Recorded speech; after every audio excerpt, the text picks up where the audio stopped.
King, Creator Almighty. You are worthy to be praised. I receive the gifts you've given me. You sent your Son to die for me. Praise His name, lift Him high, give Him glory. He is worthy to be praised. Shout aloud, lift your voice to heaven, singing praises to our King. For He's worthy to receive. Abba Father, Yah, you are holy. I will praise you all my days. You're my rock, my fortress, my deliverer. It's in you that I'm saved. Praise His name, lift Him high, give Him glory. He is worthy to be praised. Shout aloud, lift your voice to heaven, singing praises to our King. Praise His name, lift Him high, give Him glory. He is worthy to be praised. Shout aloud, lift your voice to heaven, singing praises to our King. For He's worthy to receive. For He's worthy to receive. For He's worthy to receive. Oh yeah, yeah, yeah. Praise His name. Hi everybody, my name is Caden. I'm Jaden. I'm Nicole. I'm Hila. And I'm Jason. And we are Yah to our YouTube channel. Thank you very much, everybody, for joining in. We love you, our dear little family that we have, our little dear ecclesia that we have, and we see some familiar faces, and these are the faces of our families, and we love you guys, and thank you so much for joining us and joining in. How are you guys doing? Good. Good. How are you guys? The long-haired kids? You guys good? Yeah. Good. Let us begin, and let us begin first with a prayer, like Nicole's over there giving me the prayer sign. Let's begin with prayer. Precious Heavenly Father, we thank you for this day. Father, Yah, we come before you as your people. We come before you as creations that have realized who you are and the path that you have given to us. And Father, we thank you with every last breath that we have. We thank you for your Torah. We thank you for your Son. We thank you for just choosing us and building a beautiful creation and building a wonderful world that we can all live in, and give us hope and give us righteousness and give us the way that we can get to you and the way that we can get to your Son and the way that we can get to Mount Zion. Father, we are expecting you. We are looking forward to your Son, and we can't thank you enough for preparing the way for us and for giving us a little tiny ecclesia here. And for those who are listening in, Father, I ask that you will bless everybody who listens in on this. Father, let your will be done. Let the hearts be softened. Let the ears open up. Let the eyes see what other people are not able to see. Father, we know that you will give us wisdom if we ask for wisdom. Father, I pray for extra doses of wisdom for every single one of us, that we are all able just to be wise as serpents and as innocent as doves. Father, we love you and we thank you for your Son, and we ask this all in the name of Yahushua. Amen. All right. Let us get rolling here. One of the very coolest things in the scriptures is the Shema, and we will definitely read the Shema with you guys. And we are in down here in South America. We have 3 seasons. We have rainy season, which you guys have all experienced with us. We have it's hot season, which you kind of experienced with us. Now we're in windy season. And windy season lasts for about 3 to 4 months, and it is probably, I would say, 20 to 30 mile an hour winds most of the time. It's just a weird season. We live between oceans, and I guess this is what happens on the oceans, and it's just part of our life here. And so when you guys hear this going, we apologize for the wind sounds, and we also apologize for our dogs. They are all sleeping right now, and we hope they will sleep for a while. A lot like toddlers, they have routines, and a lot like toddlers, they speak up when they shouldn't speak up and say things they shouldn't say. But we apologize for all of that. So, guys, let us begin with the Shema. Shema is for all of us. It is something very, very beautiful, and we shall begin. All right. Shema is this. Hear, O Yisrael, Yahuwah Eloheinu, Yahuwah is one. And you shall love Yahuwah Eloheka with all your heart, and with all your soul, and with all your might. And these words which I command you this day shall be in your heart. And you shall teach them diligently unto your children, and shall talk of them when you sit in your house, and when you walk by the way, and when you lie down, and when you rise up. And you shall bind them for a sign upon your hand, and they shall be as frontlets between your eyes. And you shall write them on the posts of your house and on your gates. Now, this is our little ecclesia that we have here. You know, we can count you guys up on our fingers and toes, but there's people that actually join in throughout the week. And for those who join in over the week, what we just read right here is something very, very important. And it says things of this nature that you shall teach them diligently unto your children in verse 7. Teaching something diligently to your children is something that we don't just say one time. It's not something that it's a quick one in, it's a quick one out, and everyone gets it. This is a lifestyle. This is not just we learn something and we walk away from it. It is that we grab this and we grasp it and we embed the Torah and we embed the ways of our Creator into our fabric of our life. And that our fabric of our life is a representation of what the kingdom is supposed to be. And unless we are diligent and write these Torah up on our heart, mind, and soul, we are not seeking the Creator. We are not looking to that kingdom road. We are not trying to get through that narrow gate. The Bible says that most people don't make it through. And so when we teach these diligently to our children and we speak of them, and when we talk about it, if you can hear the excitement in my voice, this is real excitement, right? The laws, statutes, and commands are the most beautiful things ever. I am so thankful that our Creator has allowed us to read them and to know them and to be part of our lives. And all we really want to do is open people's eyes, because the majority of the world has said that these laws, statutes, and commands don't matter. And that is a problem, because when you don't allow the Torah in your life, then what you're capable of doing and what you're capable of becoming is something very wicked. And there are a lot of evil things that we can do if we do not keep the laws, statutes, and commands. And so this is what we want to talk to you guys about, what we want to write on your doorpost and on your house. And we hope that you guys find this same kind of excitement that we do through all of this. All right, let's say hi to everybody in the chat room, Miss Nicole. Who do we have? We have the Grand. We have Hi, Grandma. Brother Glenn Miller. Brother Glenn, much love. Judith is in here. Hi, Judith. We also have Emissary of Elohim. Hi, Emissary. We have Dredge Deplorable. Hey, Drudge. And we have Zachariah Z, Rhiannon, and Damon. Hey, guys. Hi, Sluggers. Hey, much love to all you guys. Damon, hope you're doing good, little buddy. Hope you guys are all doing well. Thank you guys so much for joining us.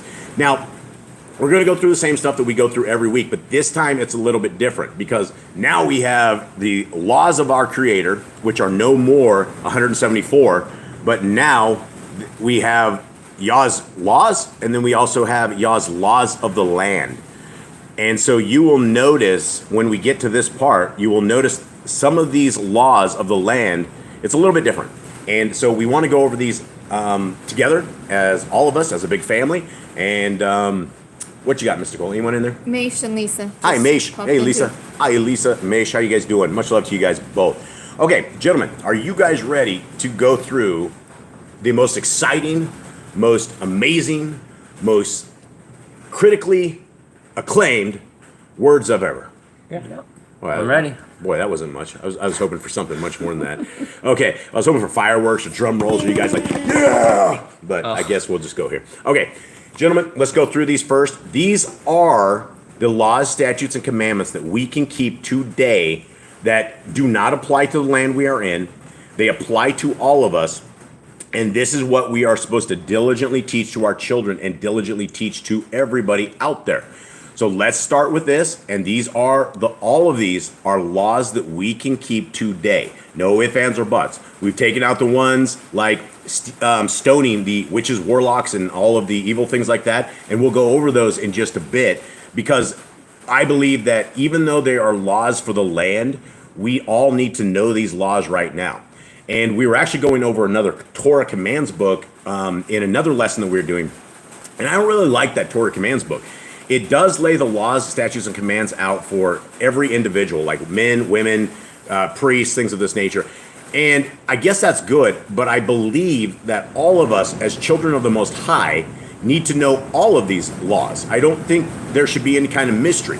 If you see a man or a woman and they are in danger of their souls, and you can explain to them that this law or that law or something that would apply to them, that would be very helpful. If we only know certain laws, then we're not going to be very helpful. And our job is to tell people these laws, let them know what it is, and kind of go from there. All right, gentlemen, let's begin. Be fruitful.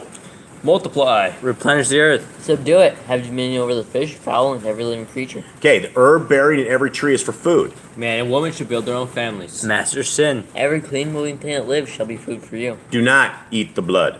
Walk before me and be perfect. Guard Yahuwah's covenant, laws, statutes, and commandments. Every male shall be circumcised at 8 days old. Hold on, I'm getting up to the top, guys. Okay, teach your children the commands and guard the way of Yahuwah. Remember Yahuwah's name for all generations. Keep the Passover, Pesach. Keep the feast of unleavened bread, matzah. There is one Torah for the stranger and one for the Hebrew. Sanctify all firstborn to Yahuwah. There are no mighty ones before Yahuwah. You shall not make graven image. Do not bring Yahuwah's name to naught. Keep the Shabbat. Honor your parents. A little slow there, Jubs. Do not kill. Do not break wedlock. Do not steal. Do not make false accusation against your neighbor. Do not covet anything of your neighbor's. Do not make an altar from rock that a tool has touched. Do not go up to the altar by the steps. If a man steals cattle, he shall restore it 5 times. Yahuwah's laws for criminals. Do not lie with beasts. No sacrifices to other gods. Do not oppress a stranger, fatherless, or widow. Do not charge your brother interest. If you borrow your neighbor's raiment, return it to him before sunset. Do not curse the ruler of your people. Do not eat what is torn of any beast. No false report. Do not follow the multitude of evil. Do not judge unrighteously against the poor. Bring back your enemy's cattle if you find it going astray. Help the animals of your enemy. Yeah, and I'm going to pause right there because the Grand, I have the comments going up there. The Grand says Torah is life. That's absolutely true. Does anyone see that the Torah is not life? No.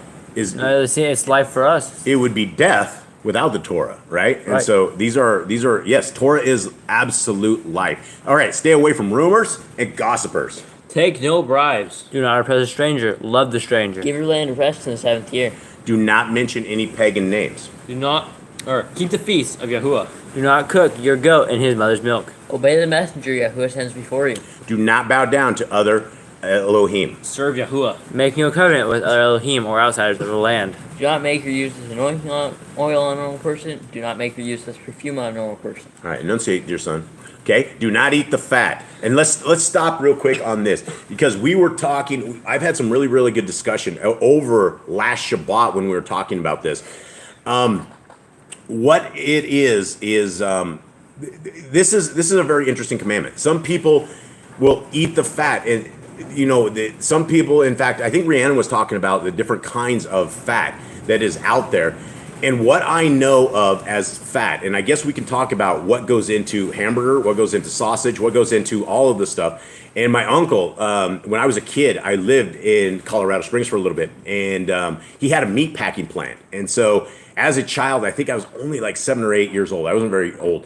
But they would go and I would hang out at this meat packing plant, and the cows would come in, and most of the cows had problems. There was something wrong with these cows, which is why they went to slaughter. So anyway, we went down there, and I got to see the whole process of it. And they pop the cows, and then they start cutting them up. And what they put in the grinders isn't just meat. There is quite a bit of stuff that goes in there. In fact, you can put in lots of stuff. The gristle, you can put in. There's just a whole pile of it, and that's why when they're grinding the stuff up, there's all sorts of stuff in there. Now, back in the day, I don't think they made hamburger like this. I don't know if they would have had a grinder. I don't know so much as they would have ground up all of the fat and gristle and things like this. From a health standpoint, I don't believe that eating fat is good for us. when we're talking about sacrifices and things of that nature, our Creator that's what he says. It's an enjoyable smell to him, or it is something that is sacred to him. And so and again, I hate to toss my mama under the bus, but she's the only person I've ever known that literally takes the steak and cuts like the big chunk of fat off there and saves it to the very end, and then we'll eat that fat as like a delicacy. And it's not meat; it's something else, and it's our Creator gives us these rules for a reason. And when we're talking about things of this nature, I don't think it's a good idea to eat any fat in there at all. And I know that all the meat that we get, the hamburger and stuff, it comes and it actually says on the side like 97% fat free or something, but there's always stuff in there. I don't know what's wrong or right as far as that goes, but I do know that it says do not eat the fat. And even though it gave us 2 or 3 different kinds of animals, I'll have to do more research on this, but I'm thinking from a health standpoint, that is probably not good for us. And that's what we are able to find out, especially when we get down to swine and things of that nature, or the birds of prey, like the ravens and vultures and things like that. Those are the kind of things that eat literally everything. And so it's not a good thing. All right, let's continue on. Do what you say you're going to do. Return what is your neighbor's. Obey Yahuwah's dietary laws. Women's time of separation. Obey Yahuwah's hygiene laws. Keep the Day of Atonement, Yom Kippurim. Do not uncover the nakedness of your family. Do not take your woman's sister for wife. Do not lie with a woman in her uncleanness. You shall not sacrifice your children to Moloch. Do not be a sodomite. Be holy.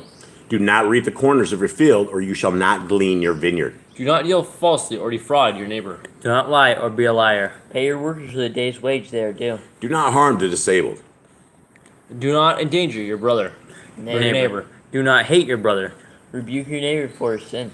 Love your neighbor as yourself. Do not divert your cattle. Do not mingle your seed. Do not mingle linen and wool. Do not lie with a taken woman. Do not eat the fruit of the trees for 3 years.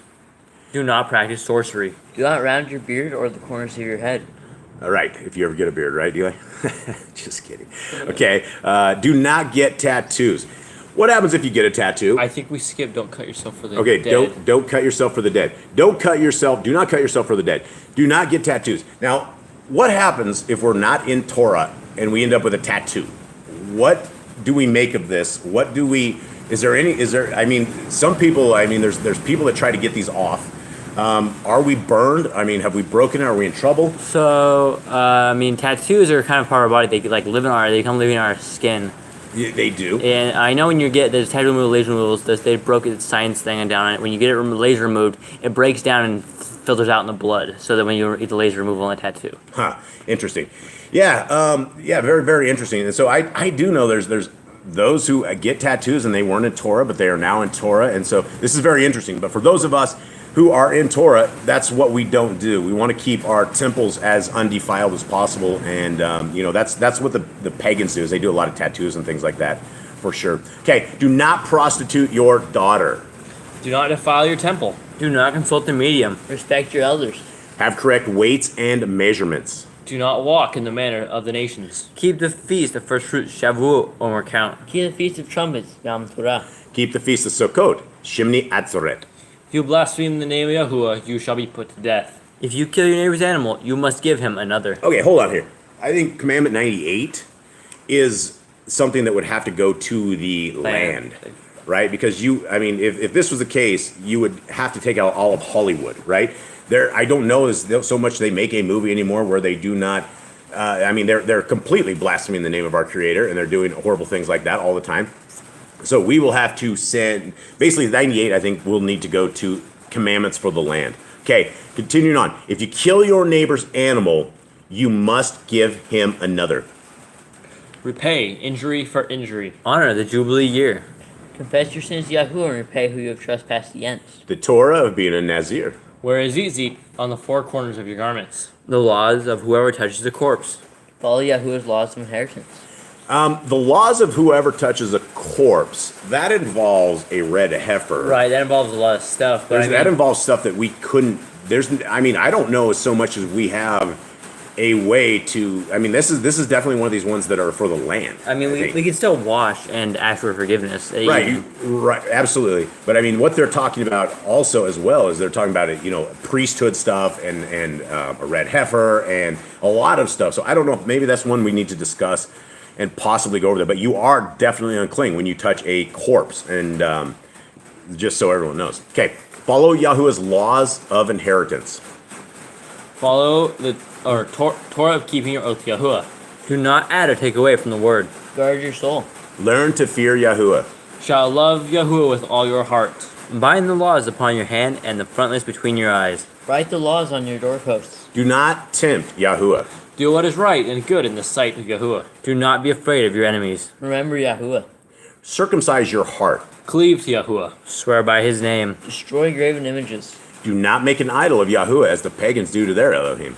Rejoice in all Yahuwah has blessed you with. Do not do what is right in your own eyes. Do not hearken to the words of false prophets. Do not make any baldness between your eyes for the dead. You shall not eat any abominable thing. You shall give to a stranger of clean food that dies of itself, but you shall not eat of it. Give tithe of your increase of seed year by year. That's for the land, I think. Give tithe. Yeah, that would be for the. But you could also. Are you talking about 129? Yeah. So let's talk about that real quick because there are.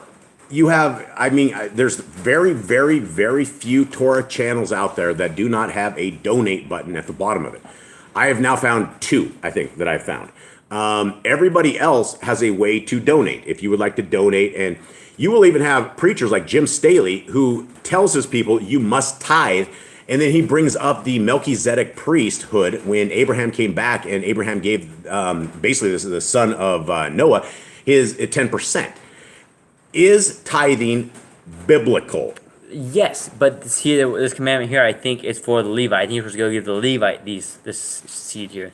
Yeah, and so when we are, how do we tithe? How can we tithe? How can we tithe in the modern captivity that we are in today and not be giving our money to a 501c3 operation or somebody that's leading people astray? What does it mean? How does that happen? So, so back in the day, you were given stuff. You were blessed by Yahuwah, and your land would grow fruitful. You would have lots of things, and you would repay that back to Yahuwah as an appreciation by giving it to Levites who did not have income. Their only income was through the people around, through their sacrifices. So you were giving this to them. How you can do that today is if you are blessed, right? You are in the position where you can give stuff away. You can give your increase. You can give some food. You can help. You can give to the poor, those less fortunate, or someone that needs it. That is your way to give back to Yahuwah. Yeah, absolutely. And so those who are sitting there with their panhandle out and they're collecting it and they're telling people to tithe, that's not it. None of us are Levites.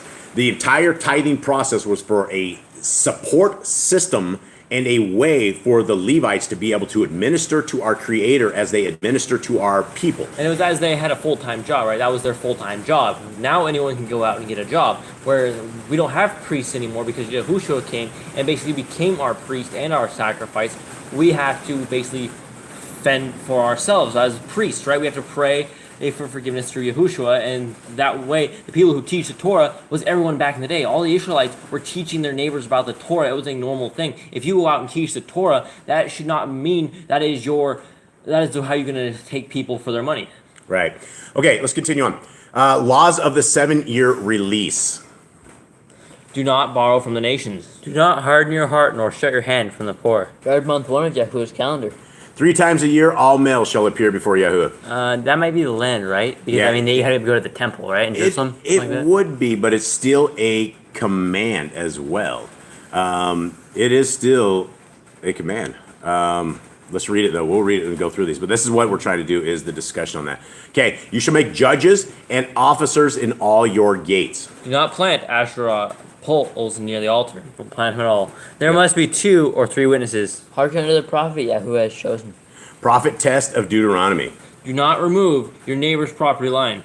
How to deal with a false witness among Torah keepers. The first child is to get double portions. If your brother's cattle or clothes are lost and you find them, you must return them.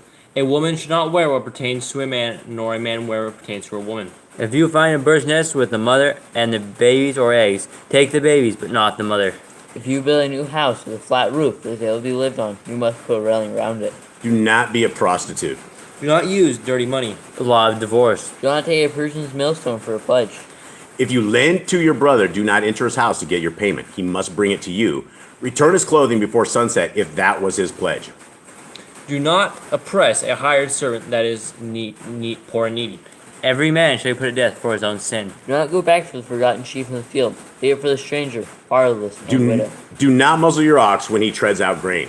If your brother dies and has no child, you shall take his wife and name the firstborn after your brother. At the end of 7 years, you are to read the Torah at the Feast of Sukkot. Okay. All right. So that is the law. So we have 157. So it went from 174 down to 157. Now, I see Mesh in there talking about this. Mesh, brother, I don't want to get in an argument with you. And so I'm just going to kind of continue on with this. I know you just want to kind of argue on this stuff, and I don't. And so we want to keep this as holy as possible on all of this stuff. So, guys, here we go. Now, we want to talk about this. This is the next section right here. These are the laws of the land. These are different than our current laws that we have. And these, we should know these. Now, all of you guys have these open? Yeah. Yep. Okay. I don't. So, let's go through these. And because they are laws for the land, we should all know these things, right? This is part of The Torah. The Torah. It is part of when we go to the land, when we are in a holy land that is governed by Yahushua and Yah. These will be the things. Okay, commandment number 1: you shall stone the witches, wizards, and mediums. When in the land, the laws of a murder and a victim's family. To kill the false prophets. Do not listen and kill those that try to turn you away from Yahuwah, even if they are family members. If a city is turned away from Yahuwah, burn the city and kill all inhabitants. Laws of the end of the 7-year lease. Any man or woman that has done wicked things in your gates, they shall be taken out and stoned. The law of the wayward son. If a man is hung to death, he shall not remain all night. Laws for the accuser and the accused and purity of relationships. If a man has a relationship with an engaged woman, both should be killed. If an engaged woman is raped, she is not charged with crime, but the man shall die. If a man forces himself upon an undefiled woman, he must pay the father and take her to be his wife. You may eat from your neighbor's vineyard or grain, but you may not take it out of the field. Newly married man should stay home for 1 year to be with his wife. If a I, man feel like, is- I don't know if that should be in the land, I think that should... How would you do that? I don't- How could you do that in a Babylon where everybody has a job and everybody has to go out? You get married and you get what, 2 weeks off or something, and then If you're that. back. If And that. then you have to go right back to work. Yeah. It's like a normal thing. Yeah, it's just like a normal thing. Why do they have this land? Why do they have this law in the land? I think Because this they- is the bonding time right after you get married. It's like your bonding time between you and your wife to get all settled in, to get everything in your house ready to go, because there were a lot of wars. Some of these people were warriors. Some of these people were like people working in the fields, and sometimes the fields weren't close to their homes. Yep. They had to stay away from their wife. So this is like to grow with your wife for that year, and that way you weren't able to be separated from your wife, and you could actually grow a relationship, and you're not worried about if your relationship's going to be the same if you leave the next day after you get married. All right. Okay. If a man is found kidnapping, he shall die. You cannot give a man more than 40 stripes for his judgment of his wickedness. If a woman comes to defend her man and grabs the other man's privacy, you will cut off her hand. Okay, and so this one, the laws of the land, there's not very many here because we just basically pulled these out of our other commands. And so there will be, we're going to add a whole bunch more to these and get them all dialed in. And we're going to try to get a very complete list. And so that is that. Gentlemen, you guys ready? Yep. All right, so let us get into our reading for today. We have a few more people that popped in. Hey, We everybody. have Andrea, Jeannie, Not of This World, and Gamble Channel. Hi guys. Hope you guys are well. Thank you guys very much for joining in on this little reading, and we hope you guys are completely blessed by this. Okay, so what we're going to be reading is the Targums at the top. At the bottom, we have Yah Scriptures. We are starting in Genesis 20 today, and this is for those who have never heard what we are doing here or heard of the Targums. And honestly, up until about 6 or 7 months ago, I had never heard of the Targums either. And I didn't know what to make of this, and we have not read through this as a family and tried to go through it and see if it's real or fake. We are doing this with you guys as a family, and we're going through it and seeing if it's real or fake. And some of the things that we've gotten out of it, for the majority of it, seems right on top, on everything. What do you got, Mr. Cole? Nothing. Nothing? Okay. Yeah, so it seems right on things, and we get a lot more details with this. And so this is why I think it's important that we at least study this, and then we look to see if this is the same kind of stuff that we're looking for. So the Targum is at the top, Yahweh Scriptures is at the bottom. Let us begin. Okay, and Abraham departed from there to the land of Negeb, and dwelt between Kadesh and Shur, and stayed in Gerar. And Abraham said concerning his wife, Sarah, his wife, she is my sister.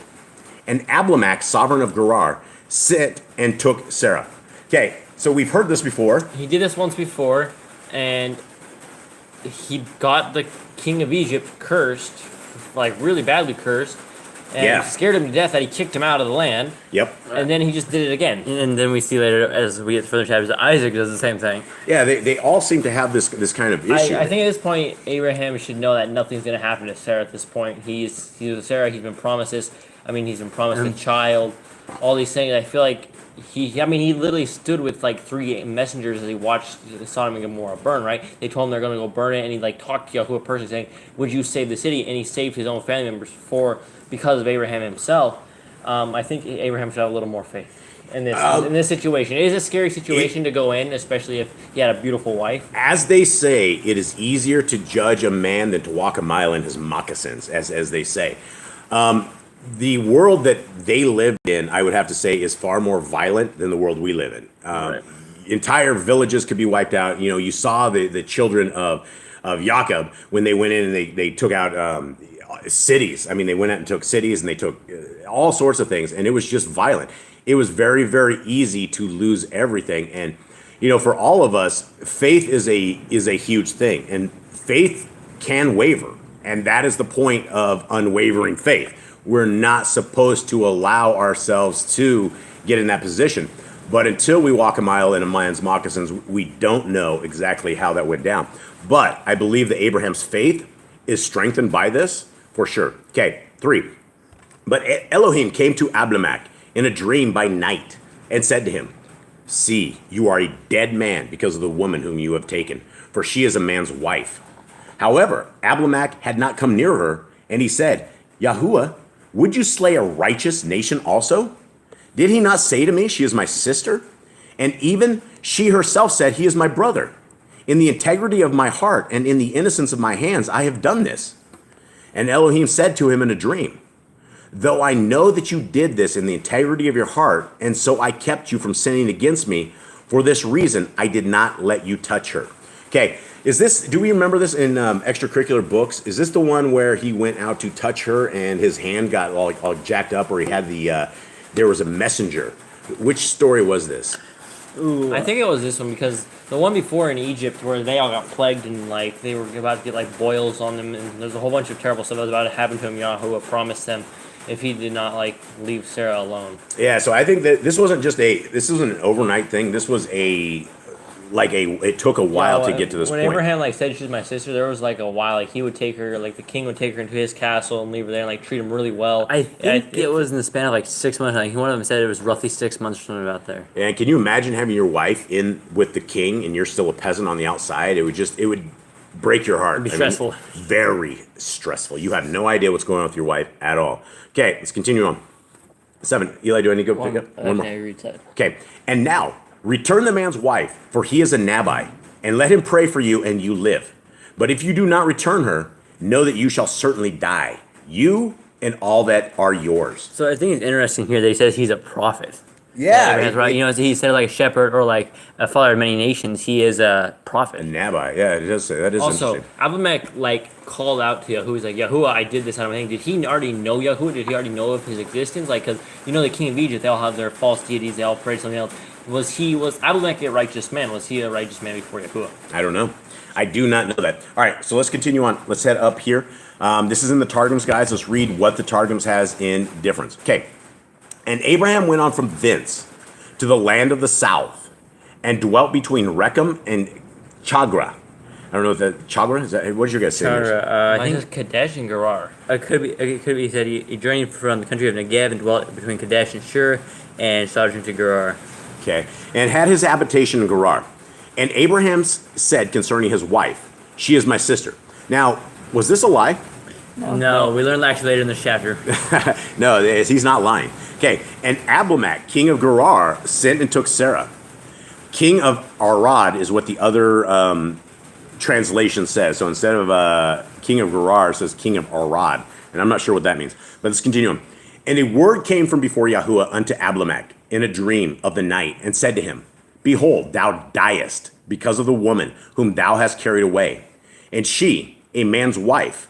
But Abimelech had not come nigh to defile her. And he said, Lord, shall the son of a people who hath not sinned, and whom it is right to absolve in the judgment, be killed? Did he not say to me, She is my sister? And did not she also say, He is my brother? In the truthfulness of my heart and the innocency of my hands have I done this. And the word of Yahuwah said to him in a dream, Before me also it is manifest that in the truthfulness of thy heart thou didst this, and so restrained I thee from sinning before me. Therefore I would not let you permit thee to come near her. And now let the wife of the man return, for he is a prophet. He will pray for thee, and thou shalt live. But if thou wilt not let her return, know that dying thou shalt die, and thou and all who are thine. Okay, so that's interesting there. Go ahead. I want to bring up a good point that would make sense. When he says, like, I do this out of innocence in my heart, it could be a lot like people that celebrate the pagan holidays like Christmas, right? They say, I do this out of my heart, out of my goodness. You know, like, I see that, I'm not going to punish you, just don't do it again, right? I think that should go for everyone. Once you know that the holidays are pagan, and you're like, He knows my heart, I'm doing it out of the good for the birth of the Messiah, and it's not, you find out it's pagan, you should turn from those ways, or you will get cursed, or will be cursing upon this. I mean, he said, if you do not give her back, you will be cursed. It's the same for those who celebrate false deities' days. Absolutely, yeah, that's a good point. Jade, you got anything? No. Mesh says, a prophet brings the word in many forms, tongue, writing, and by his hands, his actions. There you go. Okay, so Abimelech rose early in the morning and called all his servants and spoke all these words in their hearing. And the men were greatly frightened. And Abimelech called Abraham and said to him, What have you done to us? In what have I sinned against you, that you have brought on me and on my reign a great sin? You have done matters to me that should not be done. Okay, let's talk about this real quick. Okay, you talked about him seeking Yah, or at least calling out to Yah. The Targums called him Lord, right? And we know that with the Lord, with the that's it translates to Baal, is the lowercase Lord like that. He also said he was a prophet. He also said, you have brought on me on my reign a great sin. Why would he say that he's brought on him a great sin? If this was he possibly keeping the laws, statutes? I think he was. I think because during the time of Shem, and I'm sure Shem had a lot of followers during his time, right? When Shem was alive as the Melchizedek priest, he was obviously a popular person. I think the teachings were spread around to more than just the chosen seed of Abraham's people. Like we see Job, when Job is around, I guess, Abraham's time, and we know that he was a holy, righteous man as well. Right. And I'd like to point out that everybody that has all fake, false deities, they all have sets of rules as well for all of those. So, people in Egypt have, 50 different kinds of gods. The India people have hundreds of different kinds of gods, lowercase g. And so, but they all have different things that they say that you can do for whatever. So that may possibly be it. He had heard of Yahuwah before. And let's continue on. Okay. 10. And Abimelech said to Abram, What did you have in view that you have done in this matter? And Abraham said, Only because I said, the reverence of Elohim is not in this place, and they shall kill me for the sake of my wife. Oh, I think he just figured out that this place is of Elohim. I think he just figured out these places do reverence Elohim. So I don't think he's following Elohim, but since he came to him in a dream, he probably is like he saw that there was some true power in this. He's like, please do not curse me. He probably wasn't. I don't think he was following Yahuwah. Right. I mean, sovereigns only become sovereigns because at the end of the day, the will of our Creator has allowed this. Right. And our Creator, regardless of what people think, He is in charge of everything, every last detail, every minute detail. And although He lets it play out the way He does it, He can change it and He can do what He wants to do on this. All right, let's go into 12. 12. And yet, she is truly my sister. She is the daughter of my father, but not the daughter of my mother. And she became my wife. Okay, so he came clean on this. Yeah, he technically didn't lie, but he still didn't tell him that he was his wife. Imagine being before all the soldiers, all the king, and all this, and then now you have to explain yourself. That's got to be a scary situation. Like, you just brought like this huge problem to them, and now they're like, what are you doing? Well, the problem prior to this is that he thought the woman would be taken away from him if they thought it was his wife. So He, why he was afraid to die. was he afraid to die? I believe so. I think- or was he afraid to We see that before in Egypt that he was like, "Lest I die, for you are too pretty, and they will take you from me. I will die for your sake," is what he said in Egypt. Right. Okay. And it, 13. And it came to be when Elohim caused me to wander from my father's house that I said to her, "This is your kindness, that you should do for me in every place, wherever we go. Say of me, he is my brother." And Abimelech took sheep and cattle and male and female servants and gave them to Abraham, and he returned Sarah, his wife. And Abimelech said, "See, my land is before you. Dwell wherever it is good in your eyes." And to Sarah he said, "See, I have given your brother 1,000 pieces of silver. See, it is to you a covering of eyes before all who are with you and before all others, and you are cleared before everyone." So I have a question. When he says covering of eyes, he's talking about like getting her a covering for her face so people can't see her beauty, or is he talking about the silver or something else? He's talking about the silver, and he's talking about that. I've given you 1,000 pieces of silver, and see, it is a covering of your eyes before all who are with you. Before all, I think it was basically that the king bestowed. I would imagine 1,000 pieces of silver was a lot of money. I would guess, right? I think a king would have something decent, and so probably back in that day.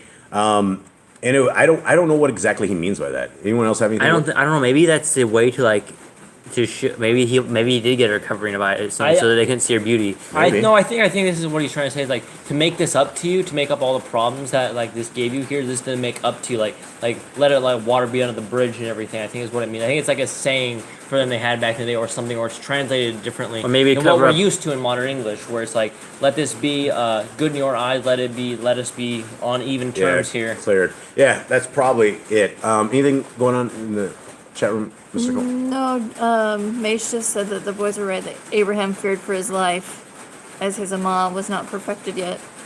And Dredge just said, if we don't have fear of Yahuwah, we have nothing. Absolutely. Yeah. Okay, 17.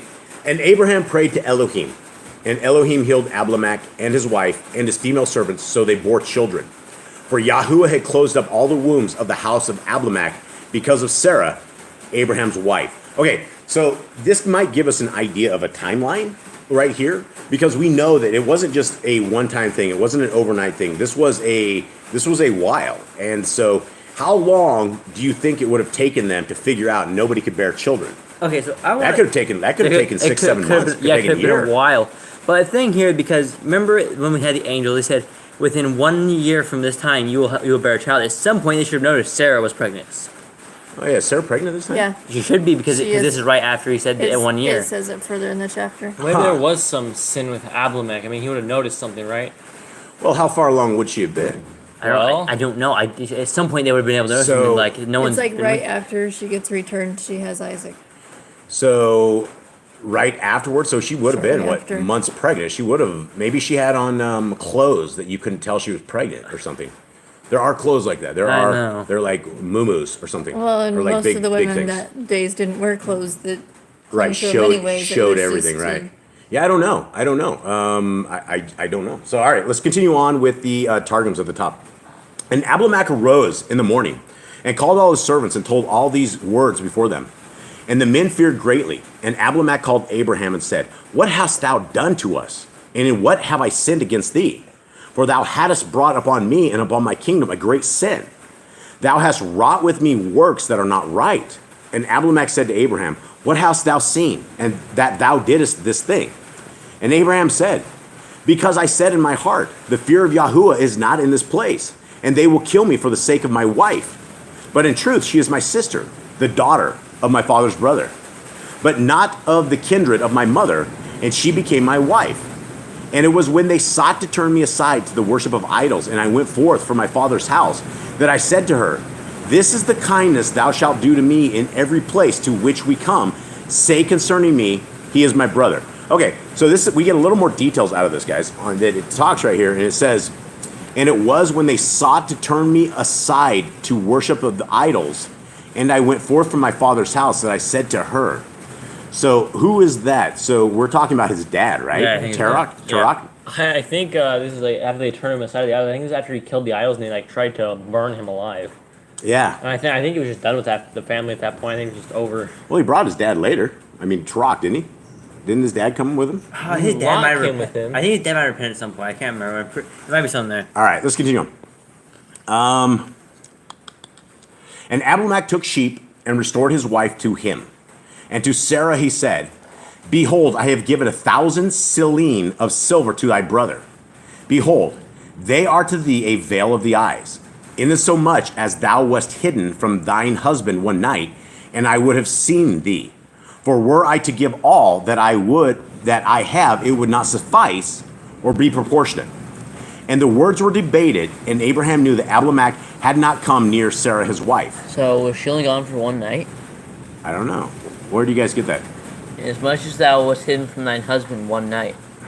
Huh. I don't know. Well, this is what the Maybe. Targum says. Was it overnight? I mean, how would I they? feel like it'd be longer than that because they bear children. They would have How would been. they know not they couldn't get pregnant? Any of that stuff? Yeah, right no. there. I mean, one day they wouldn't really notice much. Nah, not at all. You wouldn't even do. It would take months to notice this. Months for sure. Okay. And the words were debated, and Abraham knew that Abimelech had not come near Sarah his wife. I wonder if prior to that point, if he thought he had, Yeah, he probably never. He wasn't talking. He probably wasn't in his kingdom. Yeah, that is hardcore stuff to have to deal with, all of that stuff. Okay. This is to the Jerusalem. And to Sarah he said, Behold, I have given 1,000 selene of silver to thy brother. Behold, that silver is given to thee as a present, because thou wast hidden from the eyes of Abraham thy husband one night, and of all that I have, for on behalf of all I am corrected. Behold, were I to give all whatever I have, it would not suffice. Let the words be approved, and may Abraham the just learn that I have not known thee. And Abraham prayed before Yahuwah, and Yahuwah healed Abimelech and his wife and his concubines, and they were at large. They were set at large. For the word of Yahuwah had shut in displeasure the wombs of all the women of Abimelech's house on account of Sarah, the wife of Abraham. Okay. And I guess the Jerusalem side, it says closing had closed. All right.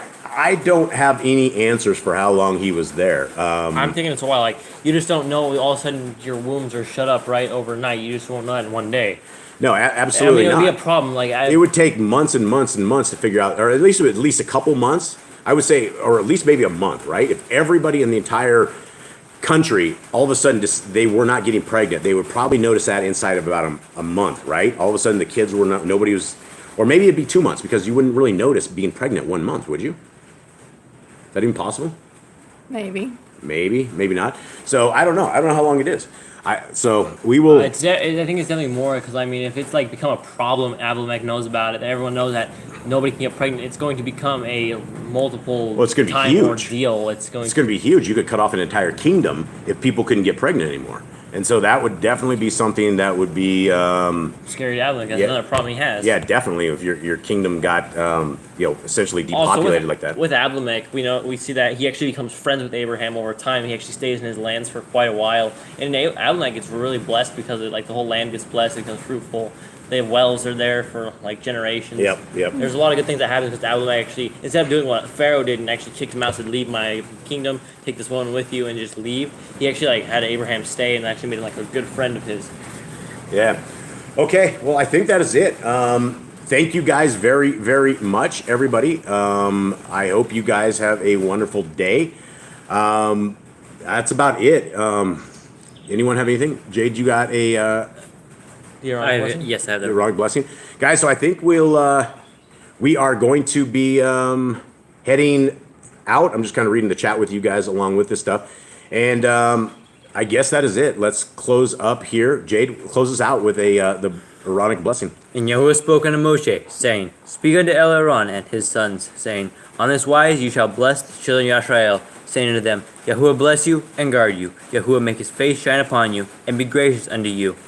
Yahuwah lift up his countenance upon you, and give you peace. And they shall put my name upon the children of Yisrael, and I will bless them. Yeah, beautiful. All right, guys. Thank you guys very, very much. We love you guys all out there. If you guys have any kind of prayer requests, get them to us. Drop them in the chat. Send us an email. We love you all. Thank you guys so much for being here. May Yahuwah bless you guys. May he keep you. May his light forever shine upon you. May his grace forever shine upon you. May his Torah always be with your life. May you forever walk with our Creator, and may you forever walk with our King. Much love, everybody. let us close on this. Eli, you have a exit song for us? Yep. Is it one that's going to give us another copyright strike? Unless James gives us copyright. No, strike. James won't give us a copyright strike. All right, here we go. All right, guys. Much love.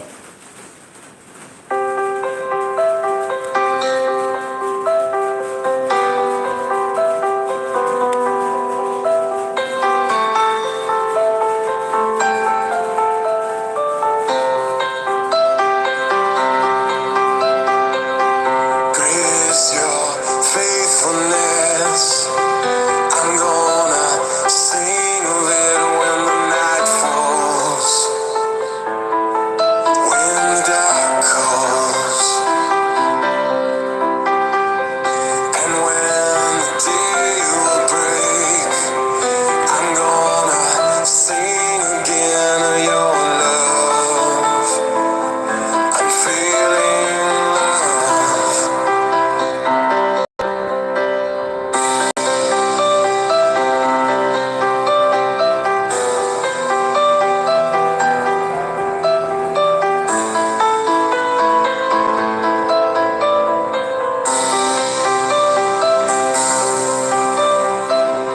Great is your faithfulness. I'm gonna sing of it when the night falls, when the dark calls, and when the day will break. I'm gonna sing again of your loving kindness, your loving kindness for you. Yahweh made me glad by all the works of your hands, all the wonders of how you save us, how you keep every word. You are so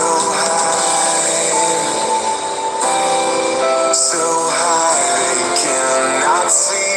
Your thoughts are so deep, a fool cannot perceive, a fool cannot perceive. And you, Yahweh, made me glad by all the works of your hands, all the wonders of how you save us, how you keep every word, and the promise of how you help us. You'll be with us to the end. You are so high they cannot see. Your thoughts are so deep, a fool cannot perceive. And you, Yahweh, made me glad by all the works of your hands, all the wonders of how you save us, how you keep every word.